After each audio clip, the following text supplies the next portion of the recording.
మీనరాశి వారు ఆషాఢమాసంలో గ్రామదేవతల యొక్క ఆశీస్సులు, కులదేవతల యొక్క ఆశీస్సులు ఎలా పొందాలో ఈ వీడియోలో సవివరంగా సంపూర్ణంగా తెలుసుకుందాం.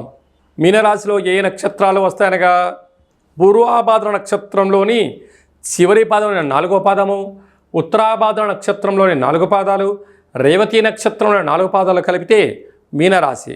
రాశాధిపతి దేవగురు బృహస్పతి. రాశిలోనే శని భగవానుడు సంచారం చేయడం వలన, ఏలనాటి శని మధ్యమ సంచార స్థితి ఉండడం వలన జలతత్వంతో కూడుకున్నటువంటి వ్యాపారాలు చేసేటప్పుడు ఎన్నో జాగ్రత్తలు అవసరం. విదేశాలకు వెళ్ళాలి అనుకున్న వారు కూడా చాలా జాగ్రత్తలు అవసరం అని చెప్పి గుర్తుపెట్టుకోగలగాలి. వీళ్ళకు తృతీయంలో శుక్ర భగవానుడు సంచారం చేయడం వలన తల్లిదండ్రులు, గురువులు, పెద్దవారు, సత్ప్రవర్తన, ఆధ్యాత్మిక చింతన, ఆరోగ్యమైన శ్రద్ధ చాలా అవసరం అని చెప్పి కూడా గుర్తుపెట్టుకోగలగాలి. అర్ధాష్టమ రవి, అర్ధాష్టమ గురు సంచార స్థితి ఉన్నప్పుడు వేలకు తిండి, వేలకు నిద్ర, వేలకు తగు వ్యాయామము, ఔషధ సేవనం చేసుకోగలగాలి. అదే కాకుండా కూడా అపోహలకు చాలా దూరంగా ఉండాలి.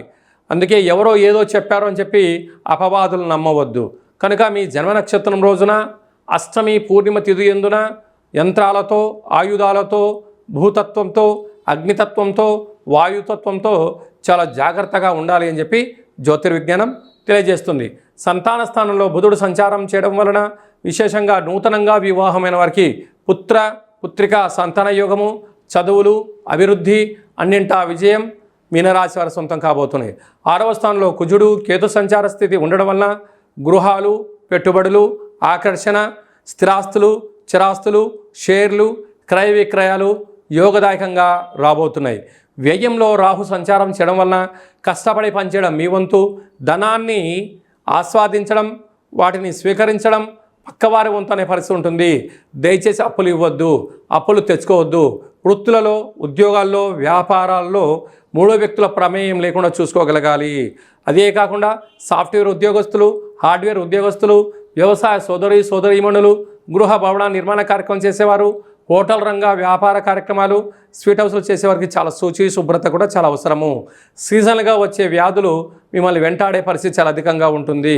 ఇలాంటి కాల సమయంలో అమ్మవారి యొక్క ఆశీస్సులు, గ్రామదేవతల ఆశీస్సులు పొందగలగాలి అన్నట్లయితే పసుపు రంగు కలిగినటువంటి వస్త్రాన్ని సమర్పించడం, పసుపు రంగు కలిగినటువంటి పుష్పాలతో అర్చన చేయడము, గాజులను దానం చేయడము, అలాగా కూష్మాండ దీపాన్ని ఏర్పాటు చేసి బొట్టు రక్షగా పెట్టుకోగలిగినట్లయితే సకల గ్రహ దోషం తొలగి ఐశ్వర్యం కలిగి, ఐశ్వర్యానికి, ఆనందానికి, అదృష్టానికి మీనరాశి వారు స్వాగతం పలకబోతున్నారని చెప్పి కూడా గమనించాలి.